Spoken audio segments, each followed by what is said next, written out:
ಮಹಾರಾಷ್ಟ್ರದ ನಾಸಿಕ್ನ ಟಿಸಿಎಸ್ ಪ್ರಕರಣದಲ್ಲಿ ಲವ್ ಜಿಹಾದ್ ಆರೋಪ ಕೇಳಿಬಂದಿದ್ದು ಮಾಧ್ಯಮ ಮತ್ತು ರಾಜಕೀಯ ವಲಯಗಳಲ್ಲಿ ತೀವ್ರ ಚರ್ಚೆಗೆ ಗ್ರಾಸವಾಗಿದೆ. ಹಲವಾರು ಮಾಧ್ಯಮಗಳು ಈ ಘಟನೆಯನ್ನ ಕೋಮು ದೃಷ್ಟಿಕೋನದಿಂದ ನೋಡಿದ್ರೂ ಇನ್ನೂ ಹಲವು ಮಹತ್ವದ ಪ್ರಶ್ನೆಗಳಿಗೆ ಉತ್ತರ ಸಿಕ್ಕಿಲ್ಲ.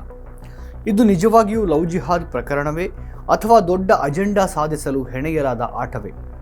ಅಲ್ಪಸಂಖ್ಯಾತರನ್ನ ಗುರಿಯಾಗಿಸಿಕೊಂಡ ಆರೋಪಗಳು ಹೆಚ್ಚಾಗಿ ಸಾರ್ವಜನಿಕ ಚರ್ಚೆಯಲ್ಲಿ ಕಾಣಿಸುವ ಇಂದಿನ ರಾಜಕೀಯ ವಾತಾವರಣದಲ್ಲಿ ವಿಮರ್ಶಾತ್ಮಕ ಪರಿಶೀಲನೆ ಮುಖ್ಯ. ದೊಡ್ಡ ಕಾರ್ಪೊರೇಟ್ ವ್ಯವಸ್ಥೆಯೊಳಗೆ ಇಂತಹ ಘಟನೆ ವರ್ಷಗಳ ಕಾಲ ಗಮನಕ್ಕೆ ಬಾರದೇ ಇರಬಹುದು ಎಂಬ ಕಲ್ಪನೆಯೇ ಗಂಭೀರ ಅನುಮಾನಗಳನ್ನು ಹುಟ್ಟುಹಾಕುತ್ತೆ. ಕಳೆದ 4 ವರ್ಷಗಳಿಂದ ಟಿಸಿಎಸ್ನಲ್ಲಿ ಬಲವಂತದ ಮತಾಂತರಗಳು ನಡೀತಾ ಇವೆ ಅಂತ ಸಾಮಾಜಿಕ ಮಾಧ್ಯಮಗಳಲ್ಲಿ ಮತ್ತು ಹಲವಾರು ಮಡಿಲ ಮೀಡಿಯಾ ಚಾನೆಲ್ಗಳಲ್ಲಿ ಆರೋಪ ಮಾಡಲಾಗಿದೆ. ಅಲ್ಲಿನ ಮುಸ್ಲಿಂ ಉದ್ಯೋಗಿಗಳು ಹಿಂದೂ ಉದ್ಯೋಗಿಗಳ ಬಲವಂತದ ಮತಾಂತರದಲ್ಲಿ ತೊಡಗಿದ್ರು ಅಂತ ಹೇಳಲಾಗಿದೆ. ಕಾರ್ಪೊರೇಟ್ ಜಿಹಾದ್ ಎಂಬ ಘೋಷಣೆ ಕೂಡ ಈ ಪ್ರಕರಣದಲ್ಲಿ ಬಂತು. ಕಾರ್ಪೊರೇಟ್ ಕಂಪನಿಗಳು ಹಿಂದೂ ಉದ್ಯೋಗಿಗಳಿಗೆ ಆದ್ಯತೆ ನೀಡಬೇಕು ಅಂತ ನಿತೀಶ್ ರಾಣೆ ತರದವರು ಬುಲ್ಡೋಸರ್ ಕ್ರಮ ಪ್ರತಿಪಾದಿಸುವ ದ್ವೇಷಪೂರಿತ ಹೇಳಿಕೆ ನೀಡಿದರು. ಇದೆಲ್ಲವೂ ಬಿಜೆಪಿಯ ನಿರ್ದಿಷ್ಟ ರಾಜಕೀಯ ಕಲ್ಪನೆಗೆ ಸರಿಹೊಂದುವಂತೆ ತೋರ್ತದೆ. ನಿದಾ ಖಾನ್ ಅವರನ್ನು ಈ ಪ್ರಕರಣದಲ್ಲಿ ದೊಡ್ಡ ವಿಲನ್ ಅಂತ ಬಿಂಬಿಸಲಾಗಿದೆ. ಅವರು ಅತ್ಯಂತ ಪ್ರಭಾವಿ HR ಅಧಿಕಾರಿ ಅಂತ ಹೇಳಲಾಗಿತ್ತು.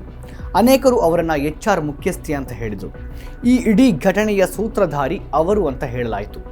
ಒಟ್ಟು 7 ಜನರನ್ನು ಬಂಧಿಸಲಾಗಿದ್ದು ನಿದಾ ಖಾನ್ ಪರಾರಿಯಾಗಿದ್ದಾಗಿ ಎಲ್ಲೆಡೆ ವರದಿಯಾಯಿತು.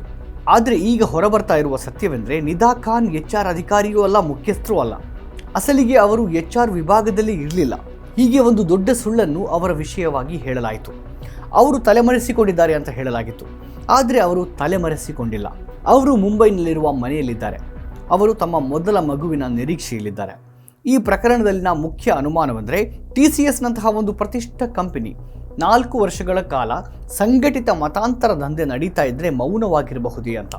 ಬಿಜೆಪಿ ಜನರು ಯಾವಾಗಲೂ ಹಿಂದೂಗಳನ್ನು ಬಲಿಪಶು ಸ್ಥಾನದಲ್ಲಿ ಬಿಂಬಿಸಲು ನೋಡ್ತಾರೆ. ಮುಸ್ಲಿಮರು ಸಂಘಟಿತ ಅಪರಾಧ ಮಾಡ್ತಾ ಇದ್ದಾರೆ, ಸಂಘಟಿತ ಮತಾಂತರ ದಂಧೆಗಳನ್ನು ನಡೆಸ್ತಾ ಇದ್ದಾರೆ ಮತ್ತು ಶೋಷಣೆಗೆ ಒಳಗಾಗ್ತಾ ಇರುವ ಹಿಂದೂಗಳು ಮೌನವಾಗಿದ್ದಾರೆ ಎಂದೇ ಹೇಳಿಕೊಂಡು ಬರಲಾಗಿದೆ. ಈ ಪ್ರಕರಣ ಶುರುವಾಗುವುದೇ ಒಬ್ಬ ರಾಜಕೀಯ ಪಕ್ಷದ ಕಾರ್ಯಕರ್ತ ಪೊಲೀಸ್ ಠಾಣೆಗೆ TCSನಲ್ಲಿ ಇಂಥದ್ದೇನೋ ನಡೀತಾ ಇದೆ ಎಂದು ಸುಳಿವು ನೀಡುವ ಮೂಲಕ. ಒಬ್ಬ ಹುಡುಗಿ ರಂಜಾನ್ ತಿಂಗಳಲ್ಲಿ ಉಪವಾಸ ಮಾಡ್ತಾ ಇದ್ದಾಳೆ ಎಂದು ಆತ ಗಮನಿಸಿದ. ಈ ಸುಳಿವಿನ ಆಧಾರದ ಮೇಲೆ ಪೊಲೀಸರು ರಹಸ್ಯ ಕಾರ್ಯಾಚರಣೆ ನಡೆಸ್ತಾರೆ. ಆ ಕಾರ್ಯಾಚರಣೆಯ ಭಾಗವಾಗಿ ಅವರು ಕುಟುಂಬಗಳೊಂದಿಗೆ ಮಾತನಾಡ್ತಾರೆ. ಅನೇಕ ಕುಟುಂಬಗಳು ತಮ್ಮ ಮಕ್ಕಳಲ್ಲಿ ಧಾರ್ಮಿಕ ನಡವಳಿಕೆ ಬದಲಾದದ್ದು ಕಂಡು ಅಲ್ಲಿನ ಕೆಲಸ ಬಿಡಿಸಿದ್ದೇವೆ ಅಂತ ಹೇಳ್ತಾರೆ.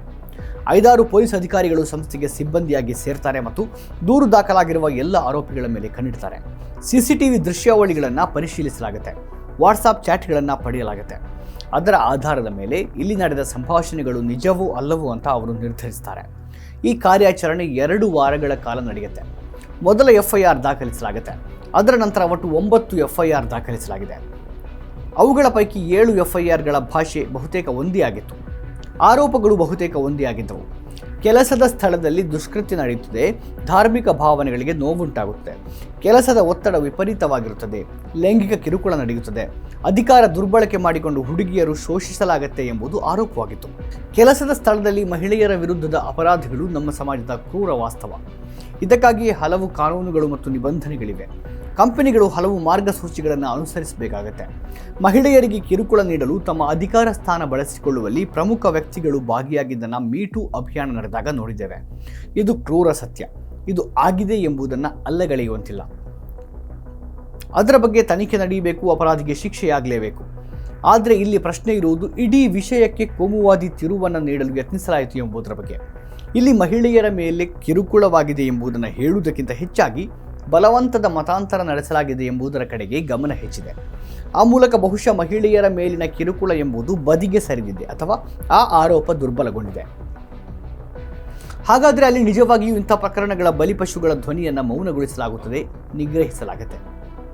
ಮೂಲತಃ ಮಹಿಳಾ ಹಕ್ಕುಗಳ ಪರವಾಗಿದ್ದಂತೆ ನಟಿಸುತ್ತಾ ಪ್ರಕರಣವನ್ನು ಧಾರ್ಮಿಕವಾಗಿ ತಿರುಗಿಸುವ ಏನೋ ನಡೆದಿರುವಂತಿದೆ. ಬಂಧಿತ 7 ಜನರಲ್ಲಿ ಒಬ್ಬ ವ್ಯಕ್ತಿ ಹಿಂದೂ. 6 ಮಂದಿಯ ಧರ್ಮದ ಬಗ್ಗೆ ಅವರ ಹೆಸರುಗಳನ್ನು ಉಲ್ಲೇಖಿಸಿ ಮಾತನಾಡಲಾಗುತ್ತಿರುವಾಗ ಒಬ್ಬರ ಧರ್ಮದ ಬಗ್ಗೆ ಉಲ್ಲೇಖಿಸಲಾಗ್ತಾ ಇಲ್ಲ. ಈ ದ್ವಂದ್ವ ಮಾನದಂಡವನ್ನು ಮಡಿಲ ಮೀಡಿಯಾ ಕಳೆದ 10 ವರ್ಷಗಳಿಗಿಂತ ಹೆಚ್ಚು ಸಮಯದಿಂದ ಅನುಸರಿಸಿಕೊಂಡು ಬಂದಿದೆ. ಇದು ಈಗ ಸಾಮಾನ್ಯವಾಗಿರುವ ರಾಜಕೀಯ ನರೇಟಿವ್ ವ್ಯವಸ್ಥೆಯ ಭಾಗವಾಗಿರಬಹುದು. ಮುಸ್ಲಿಮರನ್ನು ರಾಕ್ಷಸೀಕರಿಸುವುದು ಬಹುಶಃ ಗುರಿಯಾಗಿರಬಹುದು.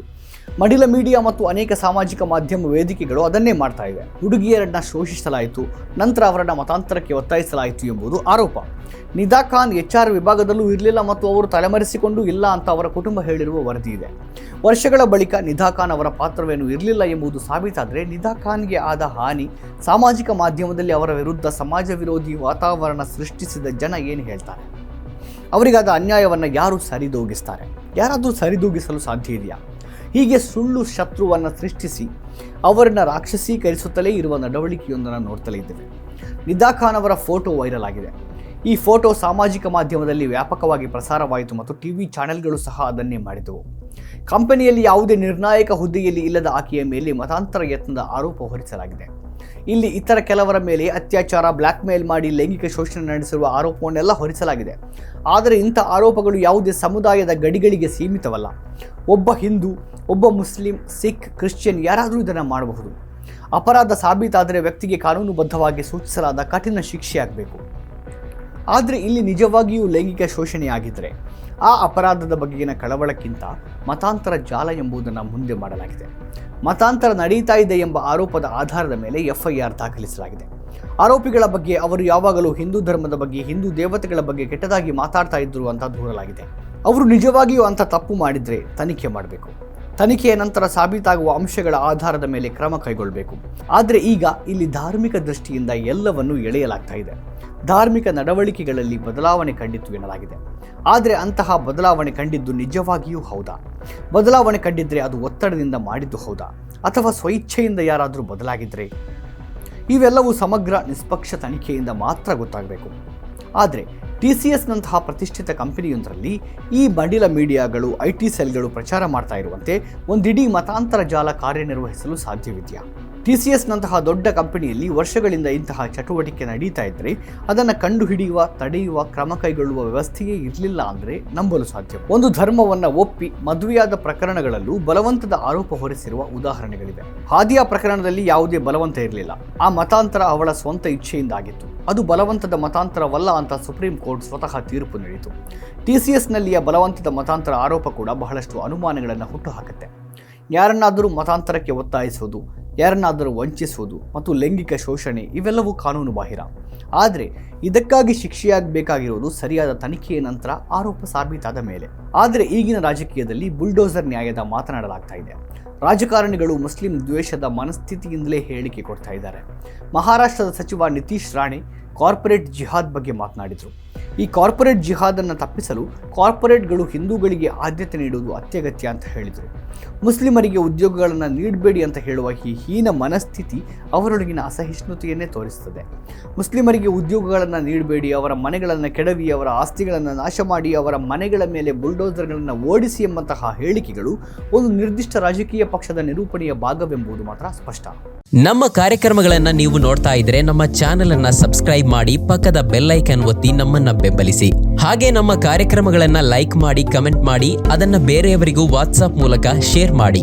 ನೀವು ಹೀಗೆ ಮಾಡಿದಾಗ ನಮ್ಮ ಚಾನೆಲ್ ಇನ್ನಷ್ಟು ಮತ್ತಷ್ಟು ಜನರಿಗೆ ತಲುಪಲು ನೀವು ನಮ್ಮೊಂದಿಗೆ ಸಹಕರಿಸಿದ ಹಾಗಾಗುತ್ತೆ. ಇದು ನೀವು ಯಾವುದೇ ಖರ್ಚಿಲ್ಲದೆ ಕೆಲವೇ ಸೆಕೆಂಡುಗಳಲ್ಲಿ ನೀಡಬಹುದಾದ ಸಹಕಾರ. ಧನ್ಯವಾದಗಳು.